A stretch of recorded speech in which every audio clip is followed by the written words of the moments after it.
Já pensou em um jornalismo que você pode ler, assistir, ouvir, compartilhar e dialogar? Saiba mais em vempensar.estadão.com.br.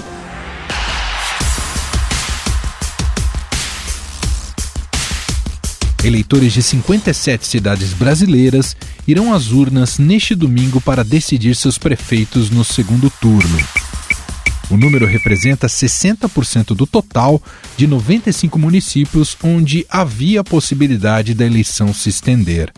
Dessas 57 cidades, 18 são capitais. As eleições em Macapá, que é uma das cidades onde pode haver um segundo turno, foram suspensas por causa do apagão, e o primeiro turno será realizado apenas no dia 13 de dezembro. Em duas cidades do Rio de Janeiro, Duque de Caxias e Volta Redonda, a eleição depende de uma decisão da Justiça Eleitoral, já que os candidatos mais votados estão sub júdice. Mesmo tendo recebido mais de 50% dos votos válidos, eles aguardam para serem decretados vitoriosos. Este é o segundo turno mais curto da história, com um intervalo de apenas 2 semanas em relação à primeira rodada de votação. O motivo é a alteração no calendário eleitoral com a pandemia da Covid-19. O horário da votação será o mesmo do primeiro turno, das 7 da manhã às 5 horas da tarde em todo o país. O procedimento no dia também permanece o mesmo: uso de máscara, levar caneta e respeitar o distanciamento social nas filas. Idosos que estão no grupo de risco terão horário preferencial das 7 da manhã às 10 horas da manhã. Na cidade com o maior colégio eleitoral do país, São Paulo tem quase 9 milhões de eleitores e decidirá entre Bruno Covas, do PSDB, e Guilherme Boulos, do PSOL. Porque a única menção que você faz à polícia militar no seu programa de governo é para dizer que a polícia militar é genocida. Quando eu critico, Bruno, a política de segurança, eu não estou criticando individualmente os policiais militares ou os guardas civis. Aliás, a polícia militar que o PSDB desmonta, desvaloriza. No Rio de Janeiro, segundo o maior colégio eleitoral, quase 5 milhões de pessoas estão aptas a votar em Eduardo Paes, do DEM, ou no atual prefeito Marcelo Crivella, do Republicanos. Impressionante, você é o pai da mentira. Você está há uns 4 anos fazendo acusações contra mim. Olha quantas pessoas foram presas desde 2014. Eu estou aqui, Crivella. Eu só estou aqui disputando eleição contra você porque eu sou ficha limpa, Crivella. Lembra que tem nome do doleiro, transportador, tem as contas lá na Suíça, tem as contas também. Aliás, você vive dizendo que Crivella não fez nada, devolve aqueles 32 milhões. Eu vou fazer. Mas as disputas não param por aí. A eleição promete ter doses de emoção em outras capitais, como Fortaleza, Porto Alegre, Belém, Cuiabá, São Luís, Vitória, João Pessoa e Recife. O Recife não acredita mais nesse tipo de promessa. Inclusive, em relação à sua promessa do Hospital da Criança, sequer está no seu programa de governo, você colocou ela no final da campanha. Não me causa estranheza ver a candidata criticando o Hospital da Criança, afinal de contas, o partido dela foi contra a construção do Hospital Miguel Arraes, foi contra a construção do Hospital Pelópolis, do Dom Helder, do Hospital da Mulher. Afinal, o que esperar desse segundo turno? Sobre expectativas e prognósticos, converso agora com a repórter de política do Estadão, Adriana Ferraz, e também com o editor da coluna do Estadão, Alberto Bombig. Cumprimentar inicialmente aqui a Adriana Ferraz, repórter de política do Estadão. Tudo bem, Dri? Oi, tudo bem, ótimo. Obrigada pelo convite. E também cumprimentar Alberto Bombig, editor da coluna do Estadão, editor executivo do Estadão, também está aqui com a gente. Olá, Bombig. Olá, obrigado pelo convite. Mais uma vez, uma honra participar com vocês desse debate tão importante, tão interessante, que é as eleições municipais.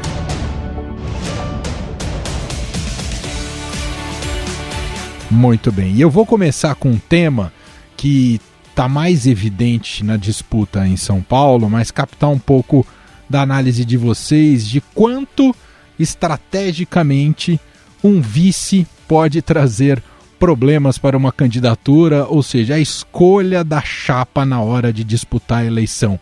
Isso tem sido motivo de amplo debate aqui em São Paulo por conta do vice do atual prefeito Bruno Covas, e tem até desestabilizado em alguns momentos o próprio Bruno Covas, que é uma figura normalmente bastante moderada, ou tem se comportado de maneira bastante moderada nessa campanha. Mas enfim, escolha de vice para uma chapa é um dos aspectos deste segundo turno. Eu vi você primeiro, Dri. Acho que sim, né? Eu acho que o Bruno Covas acabou tendo que ficar na defensiva nesse segundo turno, né? Não era uma coisa que a gente imaginava, mas especialmente em São Paulo, onde um vice é tão importante, né? No passado recente da cidade, aí nós tivemos 2 vices que assumiram. O próprio Bruno Covas, que assume a prefeitura quando o João Dória renuncia ao cargo para disputar e vencer o governo do estado, mesmo caminho que já tinha sido feito pelo também tucano José Serra. Também abandonou e deixou o Gilberto Kassab, que foi reeleito, inclusive. Aliás, é engraçado que o único prefeito de São Paulo reeleito foi um vice, né, até agora. E o Covas está nessa tentativa esse ano. Eu acho que ele tem explicações a dar sobre o vice, sim, por vários motivos. Primeiro, porque ele é do PSDB e é o partido que, por 2 vezes, elegeu um prefeito e depois deixou a cidade com o vice. Segundo, porque ele passa por um tratamento de câncer e que isso tem sido tratado na campanha de uma maneira, às vezes, maldosa, mas é um fato, a gente não pode esconder isso. O prefeito chegou a passar por um tratamento bem mais forte o ano passado, a situação era mais grave. Hoje, ainda bem, ele está num tratamento mais moderado, assim, o tratamento teve um resultado, né? Mas ele pode ter que se ausentar, por exemplo, para se submeter a mais algum tipo de tratamento, ou mesmo para tirar férias, que ele tem o direito, e a cidade vai ficar com o Ricardo Nunes, vamos mudar o nome, né, o vice Ricardo Nunes, que é do MDB, e que tem está tendo que responder algumas questões aí, né, relativas a sua relação com a cidade. Ele é muito influente na Zona Sul de São Paulo, é influente na escolha de entidades que comandam creche, e também ele já teve algum lucro financeiro com aluguel de prédios para essas creches. É isso que está agora atrapalhando o Covas nessa campanha. Bom, Big, o próprio Bruno Covas, numa entrevista ao Roda Viva, ali ele deixou escapar que não era a escolha dele. Ele gostaria de ter uma mulher ali como vice dele nessa chapa. Eu preferia uma vice-mulher, mas também tinha que escolher um vice que representasse a frente que nós montamos no primeiro turno. Fazendo até uma outra digressão, né, a gente tem acompanhado aí os conflitos entre o presidente Jair Bolsonaro e o Hamilton Mourão, e isso pode ser um elemento de desgaste importante para o presidente da República. É o calcanhar de Aquiles aí do Covas, e fica uma lição nesse sentido? Composição de chapa precisa ter uma visão que vá além dos acordos políticos, Bombig? Às vezes você não consegue fazer acordos do jeito que você quer. A outra coisa é que eu acho que, na verdade, o PSDB não soube lidar com essa questão, né? Por 2 pontos. Primeiro, que escondeu o vice, né? E aí acabou aumentando, amplificando as... Eu não sei nem se são denúncias, se são suspeitas, porque também não sei se é uma investigação. Até onde eu acompanhei, não tem nenhuma investigação que envolva, que acuse ele diretamente. Tem uma questão do âmbito pessoal, do BO de ameaça, né? O prefeito diz que ameaça, a gente trata como agressão, enfim, acho que não é o ponto de eu me deter a isso. Eu acho que, na verdade, ele perdeu. O que acontece é que o PSDB perdeu esse debate, inclusive perdeu um debate porque deixou o outro lado santificar a Erundina, né? Que obviamente não tem essas acusações aí, não pairam, né? Não é acusação, essa suspeita sobre ela, mas que também não fez a administração que o Boulos disse que ela fez em São Paulo, né? A gestão dela na Câmara Municipal foi um desastre, ela não conseguiu compor base, tanto que ela não conseguiu eleger o sucessor e depois também não conseguiu se eleger prefeita. Então, no fundo, o debate político é que o PSDB perdeu nessa questão por ter escondido o vice, e aí, quando se esconde, você de fato gera, você fala, mas peraí, tem umas suspeitas aqui, umas coisas estranhas, e por que ele não se explica, né? Então, isso pode ter criado alguma onda desfavorável ao PSDB. Não sei se uma onda, talvez seja muito para falar em onda ainda, precisamos acompanhar a evolução desse debate, mas politicamente é o grande problema da campanha dele hoje, é essa questão. Rodri, qual o tamanho que sai, claro que é difícil colocar isso agora, há 2 dias da eleição, porque ele pode ganhar e efetivamente ser o prefeito em 2021, Guilherme Boulos. Mas o tamanho dele cresceu substancialmente nessa campanha, não foi, Rodri? E inclusive pensando em projeção nacional. Acho que isso é claro, né? Independentemente do resultado, quem que imaginar, sei lá, 2 anos, um pouco mais, antes dele ser candidato à presidência, que aquele líder de sem teto, que ocupava a Câmara Municipal, parava o trânsito de São Paulo toda hora no início do governo Haddad, né? Com manifestações, fazia ocupações pela cidade. Vamos lembrar que depois que o Boulos virou o pai de amor, né? Que se fala, que entrou para a política partidária, não tem mais ocupação do MTST em São Paulo, né? Virou uma calmaria. Não era bem assim antes. Mas é muito surpreendente mesmo a votação que ele tem em toda a cidade. O Covas ganhou em todos os distritos, foi melhor que ele na cidade inteira, inclusive nas periferias.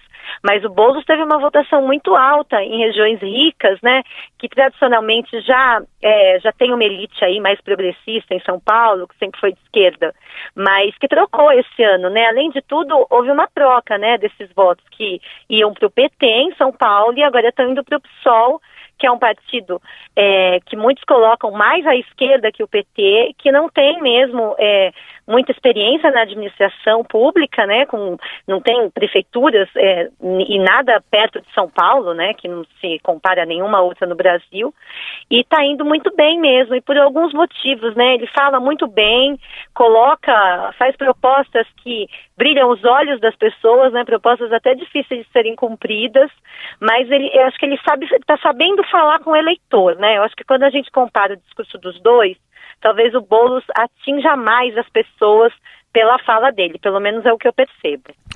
Bom, Big, existe daqui até domingo, faltam pouquíssimos dias, mas será ainda uma luta contra a abstenção, provável alta abstenção neste segundo turno, já foi alta no primeiro, que era esperada, mas isso fica ainda mais evidente agora para o segundo turno e pode afetar mais a candidatura do Covas? Em princípio pode. A abstenção tende a crescer sempre, voto nulo e branco, a abstenção tende a crescer sempre no segundo turno, porque é uma parcela expressiva dos eleitores que não se identificam com as opções colocadas. É assim em todas as eleições, geralmente você tem muito mais opções no primeiro turno, e aí o eleitor fica mais à vontade para escolher. Muita gente não entende eleição como uma questão de... Eu sempre entendo eleição como uma coisa muito pragmática, né? Você vota no que está colocado, é um processo todo. As candidaturas não chegaram lá porque um dia alguém acordou e escolheu aqueles nomes, né?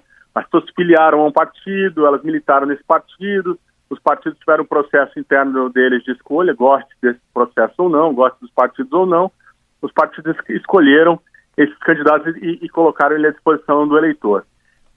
Aí você peneira no primeiro turno, tem um segundo turno, né? Ficou ali. Então tem gente que entende, eu não me identifico, não vou votar, vai ser governado por um dos dois mesmo, não adianta.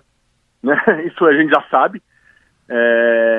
Então tem sempre tem esse aumento histórico da abstenção no segundo turno. A própria campanha do PSDB entende que pode ter abstenção atrapalhar o Covas, porque você pode ter um voto menos ideológico nele, né? Então o sujeito não é vamos dizer assim, um eleitor muito mais agarrado, né, abnegado, ao ponto de deixar de ir para casa de praia ou enfrentar um risco de contaminação por Covid para ir votar, porque eles entendem que é um eleitor menos ideológico, que o Boulos tem uma parcela do eleitorado mais ideológica e mais jovem. Então, se você for pensar pela lógica, pelo que está colocado, uma alta abstenção pode sim atrapalhar o Bruno Covas, tanto que nesse final de contas já tinha gente, eu já vi eleitores do Bruno Covas pedindo a outros eleitores em seu grupo que não fossem para a praia, que não fossem para casa de campo e que fossem votar no final de semana. Então acho que nesse sentido sim, mas eu entendo o seguinte, a eleição em São Paulo é uma eleição de periferia e o voto em São Paulo ele é uma coisa completamente homogênea.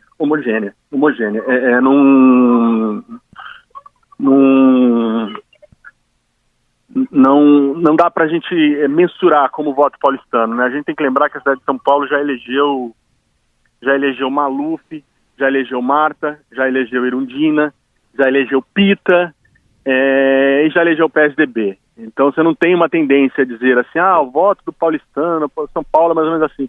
São Paulo já escolheu a direita truculenta, né, vamos dizer assim, que era o Maluf, e já escolheu uma esquerda mulher, né, escolheu Erundina, escolheu Marta. Acho que a decisão da eleição se dá na periferia, em São Paulo, né. Então, quer dizer, mesmo que você tenha uma abstenção nas classes mais, na zona central, onde é uma zona menos adensada, vamos dizer assim, teria que ser uma abstenção muito alta, eu imagino, para mudar esse resultado, ou uma campanha extremamente apertada, tipo aquelas que vai ser voto a voto, né? Não sendo assim, eu acho que na periferia que vai se decidir a eleição, e na periferia é pouco provável que a gente tenha uma abstenção muito alta. Eu acho que na periferia vai ser abstenção clássica ali, sabe? O que a gente costuma ver em todas as eleições, e é ali que vai se decidir a eleição, né?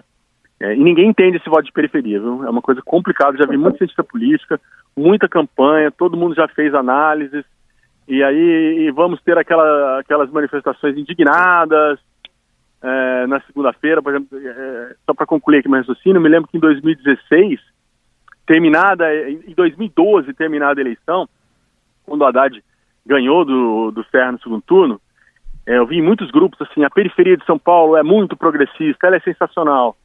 E aí, 4 anos depois, muita gente dessas mesmas pessoas dizendo: a periferia de São Paulo ainda não aprendeu a votar porque votou no Dória. Então, isso é muito engraçado, assim, né? O eleitor, as razões dele não são, às vezes, muito ideológicas, né? Ele não olha, ele olha um pouco do que a Adriana estava falando, quem se comunica melhor, uma percepção da pessoa, mas olha também a presença da prefeitura e do Estado na área dele. Se fez uma creche, se fez um hospital, se deixou de fazer, se tem um terreno mal conservado, tudo isso influencia na razão do voto. E eu ainda acho que a decisão dessa eleição se dará na periferia de São Paulo. Eu queria de vocês dois agora um breve sobrevoo sobre o Brasil, sobre outras capitais, aquilo que chama a atenção de vocês e que vocês acham importante a gente ficar de olho neste domingo, né? Depois, com os resultados, a gente vai inclusive analisar de maneira mais detalhada, mas enfim, dos confrontos em si, né, a gente tem Porto Alegre, Rio de Janeiro, Fortaleza, Recife, Belém, são algumas das capitais aí que tem em segundo turno. Primeiro você, Dri, o que você destacaria, não dá para a gente falar de todas as capitais, mas o que você destacaria que você acha interessante a gente comentar por aqui? Olha, dessas capitais que você falou, acho que só o Rio de Janeiro não tem alguém de esquerda, né, no segundo turno. Recife, os 2 candidatos, além de primos, os 2 representam esse campo político, né, o João Campos e a Marília Reis. Lá está super emocionante, vai ser bem mais emocionante que aqui, eu acho, que eles já estão empatados tecnicamente, né, então pode dar qualquer um mesmo ali. E no em Porto Alegre, que para mim é uma surpresa, porque a Manuela Dávila, que é do PCdoB, ela ficou à frente, né, a campanha inteira, primeiro turno inteiro, depois o segundo colocado foi se aproximando mais, e agora ela já não está na liderança, né, não sei em votos válidos, mas em intenção de voto ela já não está na liderança.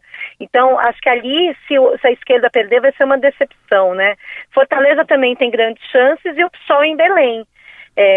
Então vamos ver, né, se eles foram bem para chegar no segundo turno, vão morrer todos abraçados ou não, né, vamos ver não tenho palpite, Emanuel.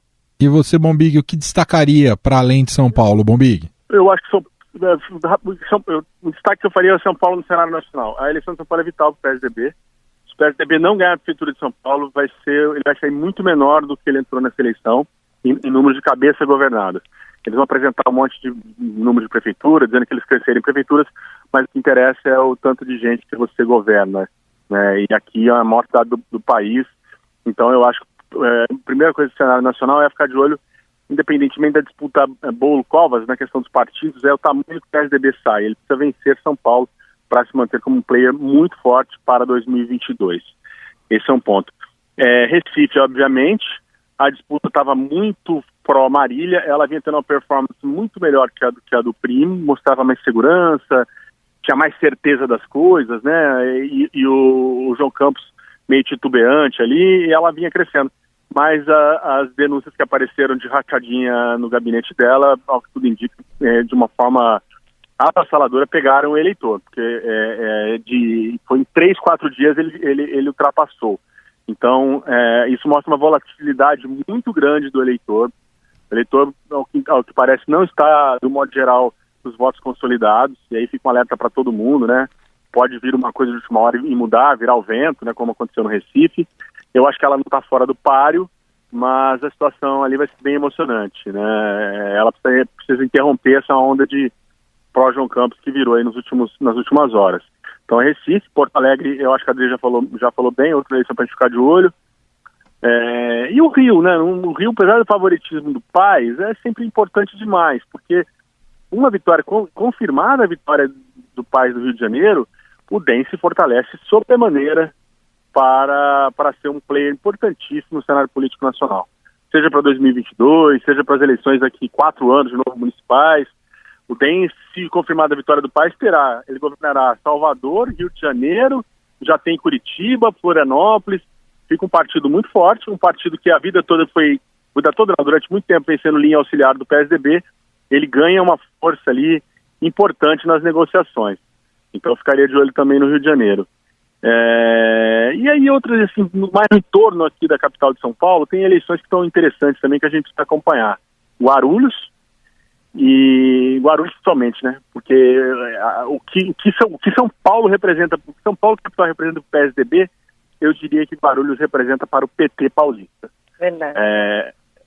Se o PT ganhar em Guarulhos, ele sai menos abalroado dessas eleições em São Paulo. É uma cidade importante, tem bem posicionado no jogo no estado de São Paulo. Muito bem, só para fechar a última, Bolsonaro sumiu nesse segundo turno, Dri? Acho que ele tá certo, né, Manuel? Ele diz que não é perdedor, né? Diz que não tem nada a ver com isso, nem partido ele tem, mas você vê que ele gravou, parece que um videozinho só pro Crivella, não entrou de cabeça na campanha dele lá no Rio. O próprio filho dele, né, vamos lembrar, o Carlos Bolsonaro se reelegeu, mas se reelegeu com, se não me engano, 1/3 a menos dos votos que ele obteve na última eleição. Então ele não quer sair perdedor, mas se afastou mesmo, acho que estrategicamente, de uma maneira correta, né? A derrota se abateu sobre Bolsonaro depois do primeiro turno, Bombig? Olha, o Eduardo Bolsonaro esteve no Rio Grande do Sul recentemente, agora nesse segundo turno, e aí entraram em contato com a campanha do Sebastião Melo, né, que é o adversário da Manuela Dávila, portanto está posicionado no campo da direita, né? E aí perguntaram informalmente para o Sebastião Melo: você topa encontrar o Eduardo Bolsonaro? E a resposta foi: melhor não, viu? Ficar em casa, Covid, né? Sei lá, uma desculpa qualquer. E o raciocínio dele foi o seguinte: olha, o eleitor de direita de Porto Alegre já vai votar no Melo, né? Ele vai votar na Manuela. É perigoso perder votos do centro. O raciocínio foi justamente esse: bota aqui do lado do Carlos Bolsonaro, do Eduardo Bolsonaro, é perigoso a gente perder voto do centro. Tem um eleitor de centro ali também, centro-esquerda, sei lá, que talvez não goste da Manuela e não quis. Então você vê como tá a família Bolsonaro. Aí ele foi para lá, fez foto com arma e tal, mas do lado do candidato mesmo ninguém apareceu, não. Eu acho que isso dá uma grande dimensão de como tá a família Bolsonaro nessa disputa. As eleições municipais geralmente são muito difíceis para presidente. O Fernando Henrique teve muita dificuldade na primeira eleição dele, a do Lula também não foi fácil, mas no nível do que vem sendo difícil essa eleição municipal para o clã Bolsonaro, eu acho que é uma novidade na história das eleições municipais brasileiras.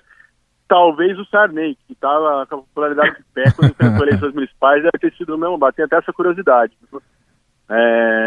Eu acho que nem o Crivella ficou naquela quero, não quero apoio, né? Mas acho que nem o Crivella aparecer.